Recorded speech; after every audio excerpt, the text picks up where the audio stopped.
भगवान श्री कृष्ण ने कहा, ब्रह्मण्याधाय कर्माणि संगम त्यक्त्वा करोति यह लिप्यते न स पापेन पद पत्रमिवाम्बसा। अनासक्त होकर परमात्मा को समर्पित करके कर्म करने वाला मनुष्य जल में कमल पत्र की भांति पाप में लिप्त नहीं होता। जो व्यक्ति कर्म फल को परमेश्वर को समर्पित करके आसक्ति रहित होकर अपना कर्म करता है, वह पाप कर्मों से उसी प्रकार से अप्रभावित रहता है जिस प्रकार से कमल पत्र जल से अस्पृश्य रहता है। यह अर्थ लिखित रूप से हुआ और भाव हुआ कि जल में रहकर नहीं भीगना, दुनिया में रहकर नहीं फंसना, संसार के कर्म करते हुए उसमें लिप्त नहीं होना। महाभारतकार ने एक स्थान पर बड़ा सुंदर संदेश दिया है, कर्मणा बध्यते जंतु विद्यया तु प्रमुच्यते। मनुष्य जो है, सारे प्राणी मात्र कर्म से बंध जाते हैं और विद्या से छूट जाते हैं। और विद्या प्राप्त करने का केवल अवसर जो है मनुष्य की देह है। मनुष्य की देह में ही विद्या प्राप्त करने का, ब्रह्म ज्ञान प्राप्त करने का अवसर है, नहीं तो और किसी देह में भी ये अवसर नहीं है। तो इसलिए प्रत्येक व्यक्ति को विद्या प्राप्त करना अनिवार्य है और सबसे बड़ी जरूरी चीज है सतर्क रहे, सावधान रहे।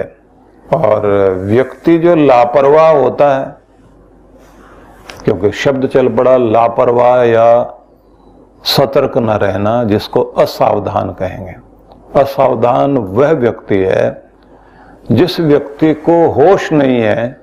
कम से कम 4-5 चीजें तो ऐसी होती हैं जिसमें हम लोग जो है लापरवाह होकर चलते हैं। एक तो संतति के प्रति, एक संपत्ति के प्रति, एक संगति के प्रति, एक स्वास्थ्य के प्रति और एक स्वामी के प्रति, ईश्वर के प्रति।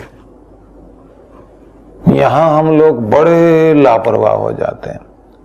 संतान, अपने संतान पर ध्यान नहीं देंगे, उनको गिफ्ट लाकर देंगे, चीजें लाकर देंगे, लेकिन आप ये समझ लीजिए कि आप उनका भाग्य नहीं लिख सकते, आप उनको योग्यतम बना सकते हो, योग्यता दे सकते हो कि जिसके आधार पर उनका भाग्य अपने आप बने और संसार की चीजें उनके पास अपने आप आए। इसलिए आप उनके साथ हंसें, बोलें, खेलें, लेकिन खेल खेल में उनको शिष्टाचार भी सिखाएं, संस्कार भी दें, शिक्षा भी दें।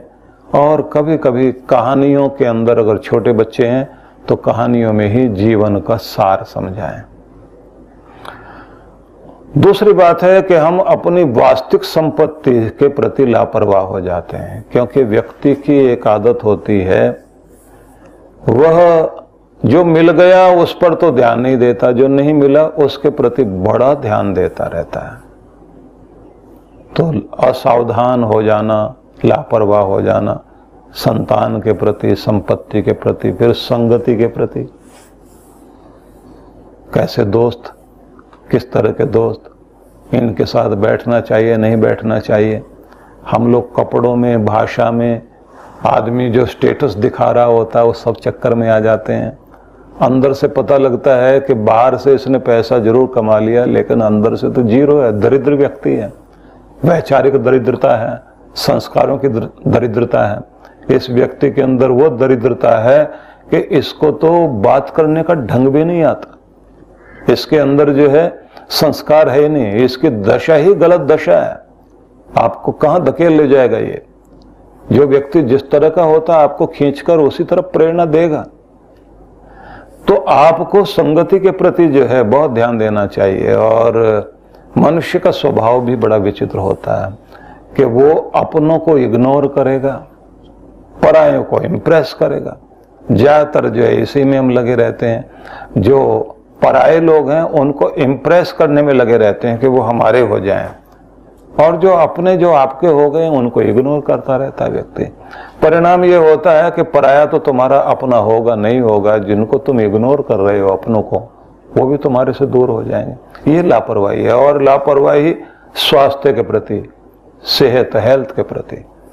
सब लोग जो है चलता है सब कुछ, ये भी खा लेंगे, वो भी खा लेंगे, ऐसे भी रह लेंगे, वैसे भी रह लेंगे, लेकिन अगर आपके पांव की छोटी उंगली पर हल्का सा भी कभी दबाव आ जाए तब पता लगता है, और उसकी तरफ देखकर कहते हैं अच्छा तू भी है, और उस समय पता लगता है। वो भी बताती है कि हम भी बहुत कुछ हैं, अब लंगड़ा के चलो। तब समझ में आता है हम कितनी लापरवाही कर रहे थे। ध्यान देना चाहिए इस पर भी। शरीर के कहां कहां किस किस भाग में, एक छोटे से नाखून में भी जिसकी आपने परवाह नहीं की, आपके पांव का अंगूठे का है या आपकी छोटी उंगली का है या बड़ी बीच की उंगली पांव की, और छोटी उंगली के बीच में भी एक उंगली है ना, उसके नाखून के एक कोने में भी अगर कोई फांस जैसी चीज चुभी हुई है तो वही बता देती है ना कि हम क्या हैं। तो लापरवाह नहीं होना शरीर के प्रति और स्वामी के प्रति, मतलब अपने मालिक के प्रति भी हम लापरवाह रहते हैं। जिस समय हमारे ऊपर संकट आता है तब हम उसको ध्यान देते हैं। तो जिस समय व्यक्ति सतर्क और सावधान होकर जिंदगी जीना शुरू करता है तो उस व्यक्ति का जीवन ऊंचा उठता है। इसलिए भगवान श्री कृष्ण ये कहते हैं ब्रह्मणि आधाय कर्माणि संगम त्यक्त्वा करोति यः। संस्कृत के शब्दों के अनुसार अगर अर्थ करते हैं, अन्वय करना पड़ेगा पहले, तो उस हिसाब से आप समझ लीजिए ब्रह्मणि आधाय संगम त्यक्त्वा यह कर्माणि करोति। ये एक अन्वय करके संगति बनी। अर्थ हुआ कि जो ब्रह्मणि आधाय परमात्मा को समर्पित करके, संगम त्यक्त्वा और सभी प्रकार की आसक्ति को त्याग कर, कर्माणि करोति, जो कर्म को करता है, मतलब जो अनासक्त होकर परमात्मा को समर्पित करके कर्म करता है। न लिप्यते सह पापेन, पापेन न स लिप्यते। अब क्लास तो चल नहीं रही इसलिए मैं सीधा सीधा ही अर्थ करता हूं आपको, क्योंकि क्लास में तो इसी तरह पढ़ाया जाता ना। वह पाप में लिप्त नहीं होता। किस तरह से? एक उदाहरण दिया गया, पद पत्रम एव अंभसा। जिस तरह से जल के अंदर कमल का पत्ता निर्लिप्त दिखाई देता है, पानी की कोई भी बूंद उसके ऊपर गिरे, उसके ऊपर टिकी भी है लेकिन फिर भी अस्पृश्य है, मानो उसको छू नहीं रही, उससे अलग दिखाई दे रही है। अब थोड़ा इसको समझते हैं। गीता हमसे कर्म का त्याग करने को तो नहीं कहती, बल्कि उन्हें भगवान के प्रति जो एकमात्र अमरता है उसके प्रति समर्पित करने को कहती है। अपने कर्मों को भगवान को अर्पित करते हुए चलो। अपने कर्मों को शाश्वत ब्रह्म के प्रति समर्पित कर देना, यहां तक कि अपनी रुचि अरुचि, अपनी पसंद नापसंद को भी भगवान को अर्पित करते हुए आप जीवन जिए, इसी को सन्यास भी कहा गया है। सार ये हुआ कि आप अपने कर्मों को भगवान को अर्पित करते हुए चलें। जो भी कुछ किया तुम्हारे लिए, तुम्हें अर्पित है। मेरा अच्छा बुरा सब कुछ मैंने भगवान तुम्हें अर्पित किया। उसका जो भी फल जीवन में आएगा, अच्छा या बुरा, मैं उस सब को आपको अर्पित करता हूं। और संगम त्यक्त्वा शब्द का अर्थ है कोई भी किसी तरह की आसक्ति न रह जाए, किसी भी चीज के प्रति आपका ऐसा लगाव न रह जाए, क्योंकि व्यक्ति को लिप्त होने की आदत है। जहां भी वो रहा वहां की यादें साथ में रहेंगी। मैं इस शहर में रहता था, इस मोहल्ले में रहता था, ये गलियां थी, यहाँ मैंने ये जीवन जिया, यहाँ बस अड्डा था, यहाँ रेलवे स्टेशन था। अब बहुत परिवर्तन हो गया शहर में, सड़कें चौड़ी हो गई हैं, यहाँ इतने पेड़ हुआ करते थे। ये सारी स्मृतियां लिए बैठा व्यक्ति। वहाँ के अच्छे बुरे खट्टे मीठे अनुभव जोड़े हुए हैं। और बीच बीच में बार बार जाता है कि यहाँ हमारी नदी बहती थी, हम इसके किनारे जाते थे, यहाँ चाट का एक ठेला लगा करता था, इसके सामने एक सिनेमा घर था, उसके सामने से होकर जाते थे, वहाँ बहुत सारे फ्रूट वाले खड़े होते थे। कितनी कितनी बातें व्यक्ति के मन में होती, इसको कहते लिप्त होना, पूरा जुड़ा हुआ है साथ में। ये स्मृतियों के साथ हम इस तरह से जुड़े हुए होते हैं, रह रहकर जैसे आसमान में बिजली कौंधती है, स्मृतियां भी इसी तरह से अंदर कौंधती रहती है। और फिर आप क्या कहते हैं, एक बार मौका लगा तो उस शहर में जाएंगे जरूर, और यहाँ तक के अपने जन्म स्थल में जहाँ रहे थे, जहाँ बड़े जिस स्कूल में पढ़े थे, एक बार वहाँ जाके घूम के आएंगे और उस पेड़ को भी देखेंगे जिसके जामुन खाए थे, जिसके आम तोड़े थे, जिसके अमरूद तोड़े थे, जहाँ जो भी कुछ देखा था। न जाने वो अमरूद भी गया कहीं और वो जामुन भी चली गई। स्मृतियां बसी हुई हैं, और उस स्मृतियां बसना प्रकृति के अनुसार वो तो अंदर रहेगा, लेकिन आप भी तो उसमें चिपके हुए जाना है वहाँ। और उस पापी आदमी को भी देखना है जिसने हम लोगों को बुरा भला कहा था, मर गया होगा वो तो उसके बारे में भी सोचता है आदमी। न जाने किस किस के बारे में। एक कुआं था, कुएं के पास में एक पीपल का पेड़ था, वहां से होकर हम जाया करते थे, और वहां कुछ बुजुर्ग लोग बैठ करके खूब सारे ताश वाश खेल रहे होते थे। स्कूल बैग लेकर के हम लोग वहां से ऐसे जा रहे होते थे। क्या क्या स्मृतियां व्यक्ति अपने मन में लेकर बैठा हुआ, और वो सब यादें लेकर के नन्हे कदमों के साथ एक बैग कंधे पर डाले हुए, स्कूल बैग, धान के खेतों के बीच से, पगडंडी के बीच से होते हुए स्कूल में जैसे घंटी बजती थी, और जब बीच में वो इंटरवल होता था रेसिस में आकर के, और फिर जो हम लोग वो घर से दिया हुआ जो नाश्ता किया करते थे, कितना अच्छा लगता था।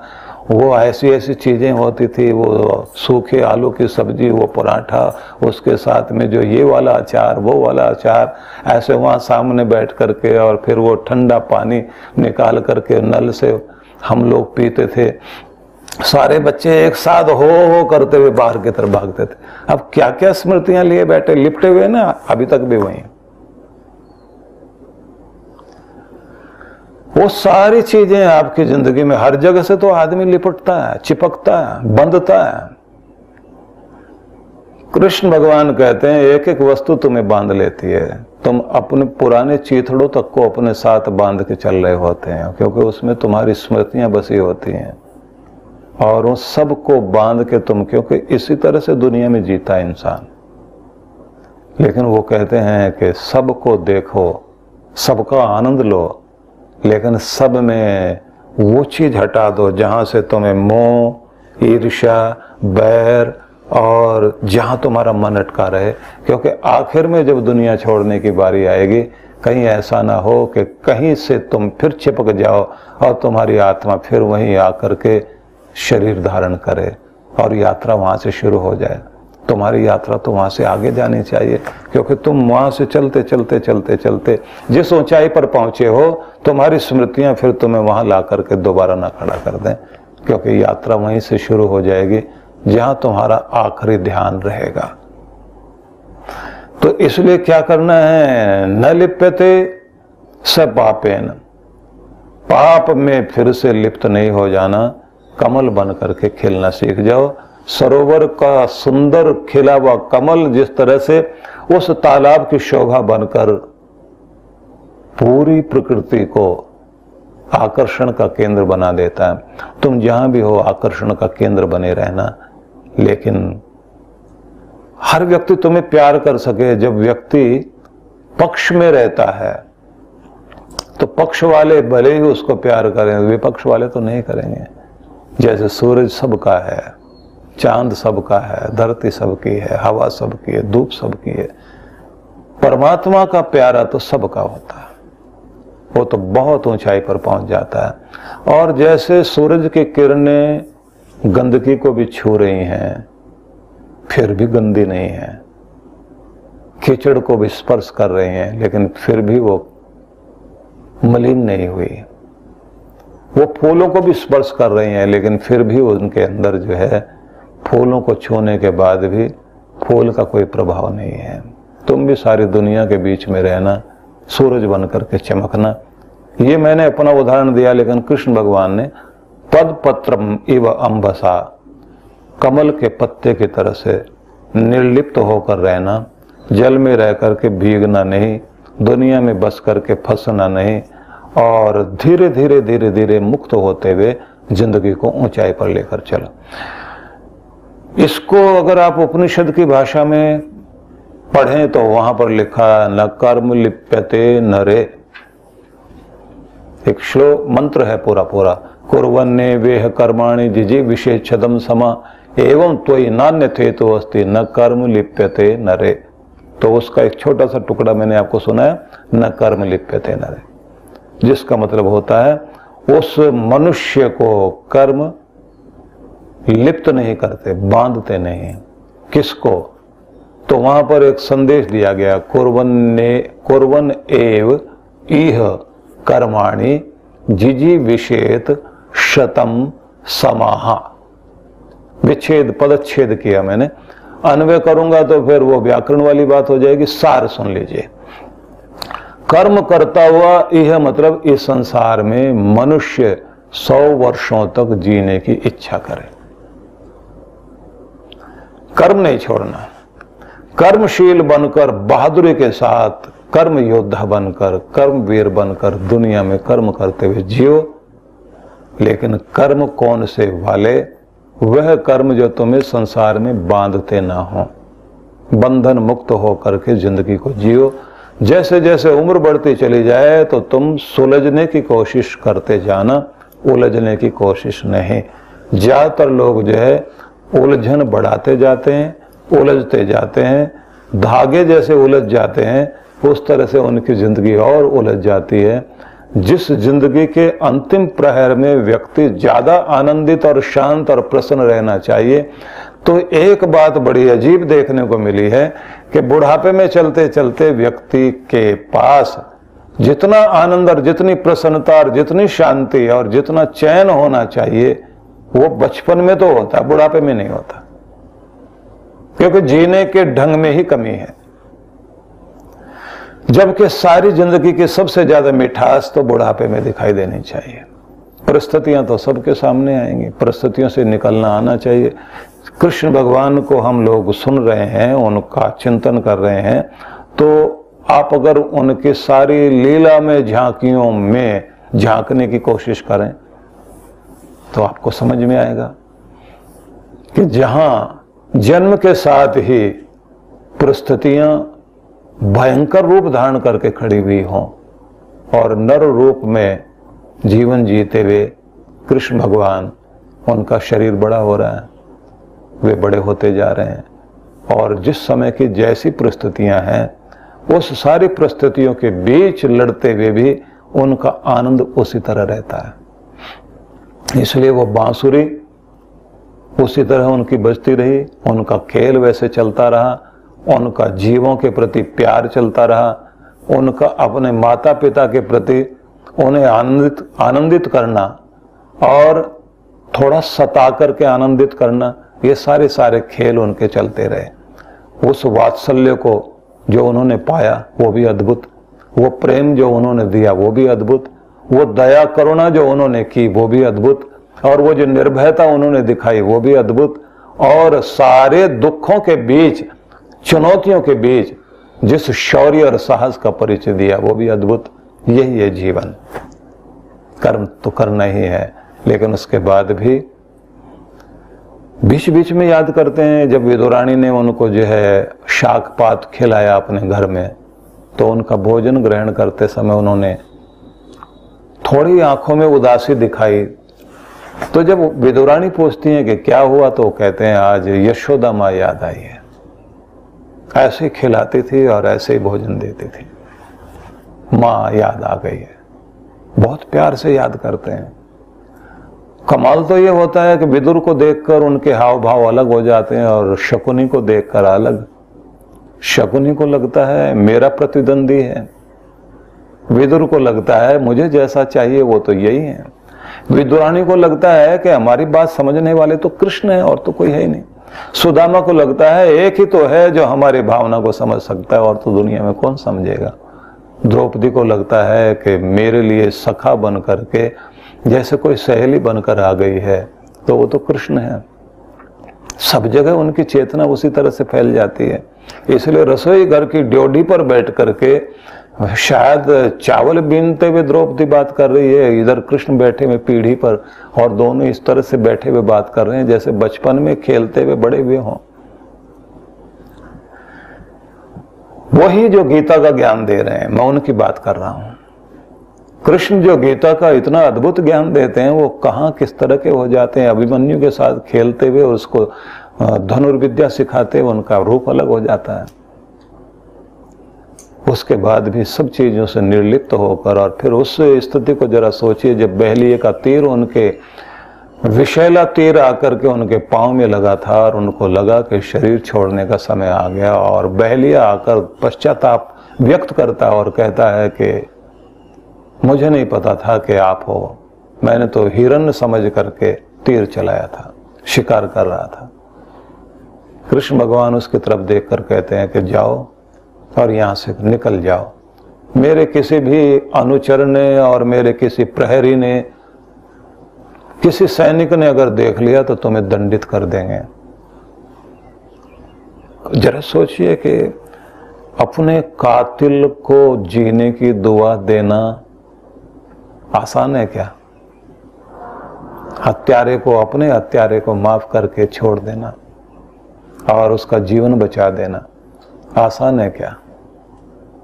शरीर पर मारक प्रहार कर दिया उसने। एक रूप में कृष्ण है क्या? कृष्ण के सारे स्वरूप को जब आप देखेंगे तो पता लगेगा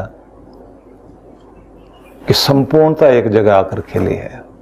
मोर पंख अपने माथे पर लगाकर उत्सव धर्मी जीवन को सबके सामने दर्शाते हुए ये कहते हैं कि उत्सव को माथे पर लगा के चलना। हर पल उत्सव हो सकता है, हर क्षण जीवन का आनंद और महोत्सव हो सकता है।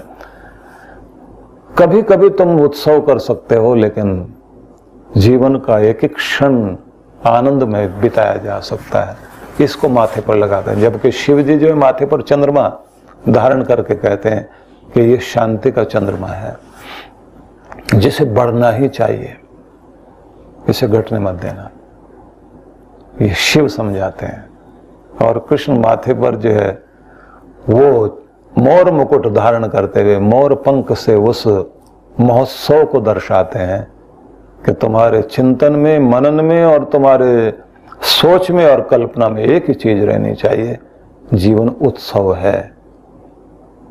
और उत्सव उत्साह से होता है। उत्साहित रहना, उत्सव मनाते रहना, महोत्सव में जीवन जीना।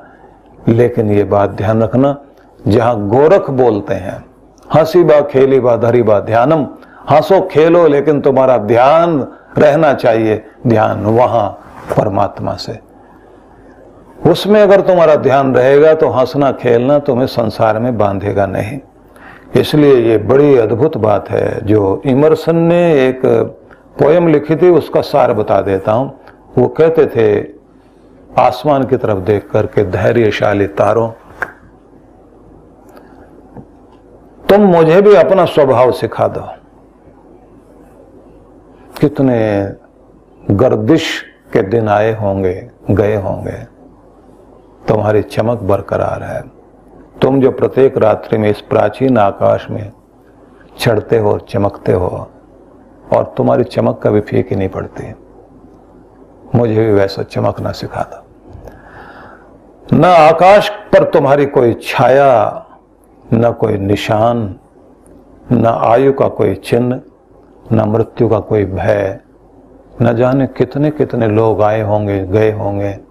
तुमने अनेक सृष्टियां देखी, अनेक जीवन देखे और चमक रहे हो। मैं भी बस इसी तरह से चमक जाऊं, मुझे सिखा दो। तो बहुत तरह के संदेश हैं। और ये जरा सोचना कि जो लिप्त हो गए हैं वे इस संसार में किस तरह से जीते हैं, तो सारी दुनिया को देख लोगे, अपने आप समझ में आ जाओगे। ऐसा समझ में आ जाएगा कि दुनिया जैसे जी रही है वो सारे के लिप्त, जितना ज्यादा लिप्त होगा आदमी उतना ही ज्यादा फंसा हुआ, उतना ही ज्यादा दुखी, और बुढ़ापे तक पहुंचते पहुंचते धन्यवाद करने की स्थिति में परमात्मा के नहीं होता। परमात्मा का धन्यवाद वही कर सकता है जो अपने अंदर धन्यता अनुभव करेगा। जब अपने अंदर धन्यता अनुभव करते हैं तो परमात्मा के प्रति धन्यवाद करने की स्थिति आएगी, और उस समय यही कहेगा, टैगोर ने जैसे कहा था कि फिर आना चाहता हूं इस धरती पर धन्यवाद करने के लिए ईश्वर तेरा, क्योंकि एक उम्र कम पड़ गई है धन्यवाद करने के लिए। जो तूने इस जन्म में मुझे दिया है उसके लिए तो धन्यवाद करने में एक उम्र और चाहिए। यही एक बात है कि हम धन्यवादी बनकर जी सकें। नहीं तो आपने देखा होगा कि मेले में कहीं पर भी कोई प्रदर्शनी लगी होती है या कहीं मेला वेला होता है, आजकल के महोत्सव अलग तरह के होते हैं, लेकिन पुराने समय में जो है ऐसा होता था कि वो घोड़े लकड़ी के लगे हुए हैं और एक चक्र सा बना हुआ होता था, लकड़ी के उन घोड़ों पे जाके लोग बैठते थे और वो गोल गोल जो है चक्र घूमता था। उस पर बैठ करके मेरा घोड़ा आगे तो मेरा घोड़ा पीछे, वहां भी लोग कंपटीशन कर रहे होते थे। गोल गोल घूमने के बाद वहीं आकर उतर गए। कोई देख करके कहे कि कहाँ चले थे और कहाँ पहुंचे, बोले जिस घोड़े पर बैठे थे उसी से नीचे उतर आए, गोल गोल घूमते रहे। तो हम लोग सब के सब अपने अपनी इच्छाओं के घोड़े पर बैठे हैं, रोज रोज गोल गोल घूमते हैं, वहीं से उतर कर वापिस आ जाते हैं। कमाल की बात यह है, बच्चे भी बैठते हैं, बूढ़े भी बैठते हैं। आपने देखा होगा ना मेले के ऐसे चक्र पर जाकर के, आजकल वैसे घोड़े नहीं होते, आजकल जो बड़ा बड़ा सा एक चक्र सा होता है, उस पर जो है डबल डबल लोग आकर के बैठ जाते हैं, पति पत्नी बैठ जाएंगे, बच्चे बैठ जाएंगे, सब बैठे हुए हैं, और वो गोल गोल चक्कर काट करके घुमा करके आपको जो है छोड़ता है, घूम फिर करके वहीं आ जाते हैं। और उस खेल में सब शामिल होते हैं। लेकिन मजा तो तब आता है जब आप लोगों को देखें कि परमात्मा ने भी तो जो है ऐसे ही चक्र पर बांधा हुआ। एक श्लोक है गीता का आगे, ब्राह्मण यंत्र रूढ़ानी माया, कृष्ण भगवान कहते हैं कि वो परमात्मा जो है एक खेल करता है, सबको जो है एक ऐसे चक्र पर बैठा देता है और अपनी माया से घुमाता है।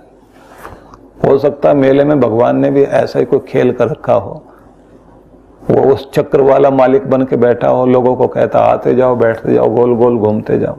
सब ऐसे चक्कर काट करके वहीं के वहीं आ रहे हैं।